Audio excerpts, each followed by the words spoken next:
For the last 6 months or so, we have been keeping a close eye on everything happening at the unicameral. Since January, from committee hearings to fiery debate on the floor, we have seen things like paid sick leave, medical cannabis, and that contentious Stand With Women Act. It has been a whirlwind. And now the session is over.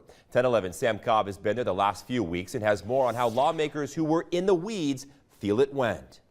Nebraska's 109th legislative session, which saw more than 700 hearings held and sent over 200 bills to the governor's desk to be signed, has officially come to a close. After 89 days of work, Governor Jim Pillen closed the session this afternoon, speaking about what he called the extraordinary successes the lawmakers have made, such as the passing of the bills he himself championed, like the Stand With Women Act voted through last Wednesday, and the balancing of a more than $400 million budget deficit. That sentiment of success was shared by some senators, but not all. One even telling me that this was a session that didn't prioritize the people, as many issues Nebraskans voted for were put under a microscope. And the theme that we saw this year was constantly walking back the voice of the people. Whether we're talking about minimum wage or paid sick leave or medical cannabis, we saw a number of bills this year that I think flew in the face of what the voters wanted. So there's still more work to do in January, but I think the last 6 months we did a lot of good work with the budgetary deficit we were dealt,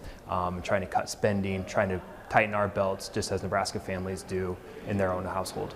A few senators told me that no matter how much they think was achieved during this session, the work for the next one begins now, as they'll be spending the next months meeting with their communities to dive deeper into the issues those in their districts are still facing. Senators will now have a break until the next session begins in January 2026. Both Governor Pillen and Speaker Arch said the budget will likely be the main focus of that session yet again once it starts. Reporting in Lincoln, Sam Cobb, 1011 News.